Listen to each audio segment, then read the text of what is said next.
Assalamualaikum warahmatullahi wabarakatuh. Salam Kong Mania, salam satu hobi, salam seduluran, salam persaudaraan seluruh Nusantara, khususnya pecinta perkutut lokal alam.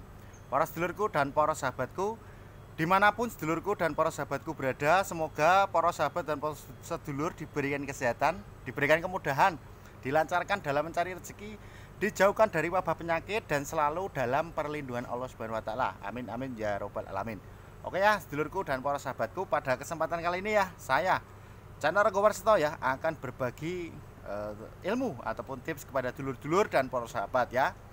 Jadi pada kesempatan kali ini lor ya, ini saya akan membagikan yaitu tanda ya, tanda ataupun kelebihan ataupun kebiasaan perkutut yang bertuah pendamping ya.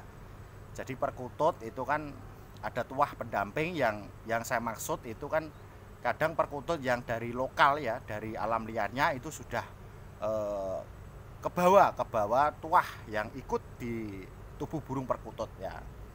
Nah tentu saja itu tanda dan ataupun kebiasaannya itu berbeda pada perkutut pada umumnya loh ya. Jadi ini saya akan bagikan yaitu tandanya apa saja dan kebiasaannya apa saja dan kelebihannya apa saja ya. Yang pertama ya, yang pertama biasanya perkutut yang mempunyai kelebihan ataupun kebiasaan perkutut yang bertuah pendamping itu biasanya perkutut tersebut ya memiliki kebiasaan cukup tenang ya. Perkutut itu cukup tenang. Itu kebiasaan seperti itu. Itu berarti perkutut itu bertuah pendamping itu ya. Terus sikapnya tenang juga dan tidak ngelabak ya, tidak ngelabak. Jadi ngelabak nabrak sangkar kanan kiri itu tidak kan gitu. Jadi menunjukkan seolah-olah itu perkutut itu menunjukkan kelebihan yang dimiliki. Nah, jadi seolah-olah perkutut yang bertuah pendamping itu kan biasanya memiliki kelebihan yang ditunjukkan kepada sang pemilik. Nah, umpamanya kita yang memiliki ya, berarti ini menunjukkan ini menunjukkan kelebihannya atau yang kebawa dari alam liarnya. Jadi pas waktu di alam liarnya itu sudah kebawa di tuah pendamping itu tadi. Terus apa itu dipegang manusia seperti sang pemilik, umpamanya kita memeliharanya. Berarti kan ada juga yang tuah pendamping itu kebawa dari alam liarnya. Jadi menunjukkan kelebihannya sama sang pemilik kan itu ya. Itu yang pertama lor ya. Terus yang kedua, jadi kedua tanda ataupun kebiasaan perkutut yang mempunyai tuah pendamping yaitu perkutut itu tersebut ya itu sering tirakat ya. Yang saya maksud tirakat ini jadi makan dan minumnya itu sedikit. Jadi makannya perkutut dan minumnya itu sedikit. Tidak seperti perkutut yang lainnya kan gitu ya. Jadi intinya jumlah makanan ataupun jumlah minuman itu bisa dibilang sedikit. Jadi kita bisa cek sewaktu kita punya perkutut itu kita cek. Kita berikan setengah cepuk ya, setengah cepuk makan ya burung perkutut itu sama minum. Lah kita bisa kita bandingkan sama perkutut lokal tapi yang tidak ada tuah pendamping. Tapi kita bisa membandingkan kalau ada tuah pendamping sama kita bandingkan dengan perkutut yang biasa yang tidak ada tuah pendampingnya. Itu nanti akan berbeda loh ya. Kalau perkutut biasa khususnya lokal kalau biasa ya tidak ada tuah pendamping, itu biasanya makan dan minum 3 hari 4 hari itu biasanya habis. Tapi kalau perkutut yang bertuah pendamping itu bahkan 1 minggu pun kadang tidak habis masih. Nah itu berarti tanda-tanda perkutut ada tuah pendampingnya dan kebiasaannya seperti itu. Nah, kita bisa cek ataupun bisa menandai. Nah dari sekarang kalaupun yang tidak tahu bisa kita tandai lah dari sekarang. Itu yang kedua loh ya. Terus yang ketiga itu perkutut ya, perkutut ini untuk tanda kelebihannya ataupun kebiasaannya ya yang tuah pendamping itu yang ketiga. Biasanya perkutut tersebut jarang sekali manggung. Yang saya maksud jarang sekali manggung ini gini loh ya. Ya tetap semua perkutut itu bisa manggung ya. Kadang bisa gacor juga, kadang bisa ngayer juga kan gitu ya. Terus momen-momen ya waktu manggung itu memilih.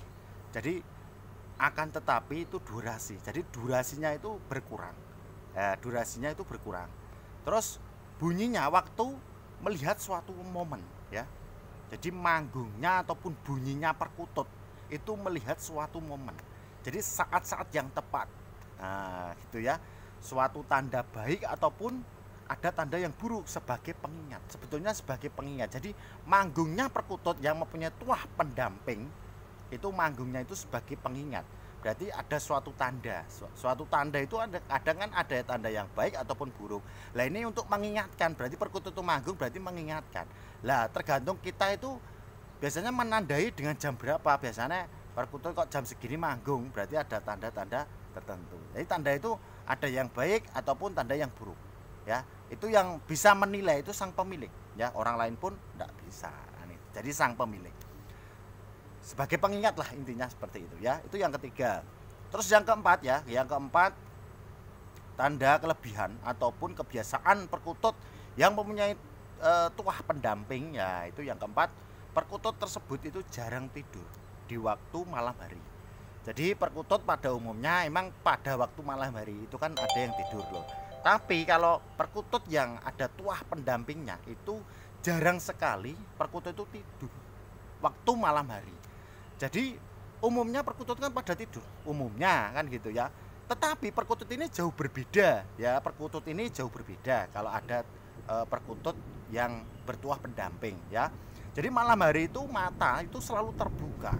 Dikarenakan apa? Kalau perkutut ada tuah pendamping itu biasanya itu menjaga sang doronya ataupun sang pemiliknya. Sewaktu sang pemilik ataupun doro waktu malam hari kan tidur nyenyak dan sekeluarganya tidur nyenyak. Jadi perkutut itu menjaga dari mara bahaya ataupun ada yang menyerang masuk ke rumah kita dengan kita tidak bisa dengan lihat secara kasat mata. Lah maka dari itu ada perkutut yang kebiasaannya ada tuah pendampingnya itu tadi. Jadi perkutut itu kalau ada tuah pendamping itu biasanya jarang tidur waktu malam hari ya, sering menjaga durunya ataupun tuanya. Itu yang keempat lor ya. Terus yang kelima ya, yang kelima perkutut ya, tanda perkutut ataupun kelebihan ataupun kebiasaan perkutut yang ada tuah pendampingnya ya, itu biasanya burung perkutut tersebut ya itu menghampiri sang perawat ataupun sang pemilik itu dalam mimpi. Jadi lor ya, jadi begini lor. Perkutut kalau ada yang tuah pendamping ya, di antara kita memelihara burung perkutut, di antaranya beberapa ekor perkutut, itu kalau ada tuah pendampingnya, biasanya perkutut itu mendatangi kita, menghampiri kita ya, dengan cara apa? Dengan cara kita itu dalam mimpi, waktu tidur ya, waktu mimpi malam hari. Nah itu mendatangi sang pemilik ataupun sang perawatnya. Yaitu entah nanti mimpinya entah kita itu pas mimpinya memegang burung perkutut ataupun kita melihat burung perkutut kan gitu. Jadi kita dihampiri dengan lewat mimpi. Berarti itu ada perkutut yang intinya itu ada perkutut tuah pendampingnya. Nah, seperti itu lur ya. Itu dulur ya. Jadi dari serentetan ya dengan kelima tanda itu tadi itu kan memang ada kelebihan dan kebiasaannya burung perkutut yang ada tuah pendampingnya ya. Ya kalau toh dulur-dulur dan para sahabat, kalau toh ada yang ada kemiripan ya, dulur-dulur punya yang sudah saya sebutkan, berarti itu di salah satu burung perkutut dulur-dulur dan para sahabat berarti ada tuah pendampingnya. Ya kalau toh ada tuah pendampingnya itu kalau toh bisa ya, kalau toh bisa dirawat dengan baik dan intinya kalau toh ada yang sekiranya teman ataupun sahabat untuk memaharnya ya, kalau bisa jangan. Itu kalau toh emang energinya itu positif, itu berarti kita lanjut untuk merawatnya saja ya. Yang penting energi ataupun tuahnya yang semayam di dalam burung perkutut itu emang baik ataupun positif ya, kita bisa untuk melanjut untuk merawatnya. Yang penting kan itu loh ya. Jadi emang perkutut khususnya lokal ini memang luar biasa lor, ada tanda-tanda ataupun kelebihan ataupun kebiasaannya lah. Ini tentang masalah katurangan ya, kebiasaannya itu berbeda dengan perkutut pada umumnya. Oke dulur, itu dulu kesempatan kali ini, semoga ilmu dan tips ini bermanfaat untuk dulur-dulur dan para sahabat ya. Sebelum saya tutup, sebelum saya akhiri ya, saya mohon maaf untuk dulur-dulur dan para sahabat kalau sekiranya ada kata-kata dari kami yang kurang berkenan untuk dulur-dulur dan para sahabat. Karena apa? Saya manusia biasa, tidak luput dari kesalahan. Kalaupun ada kelebihannya itu datangnya dari Allah Subhanahu wa taala. Raminten marang klopot skep semanten atur kula akhiru kalam wassalamualaikum warahmatullahi wabarakatuh. Salam sukses.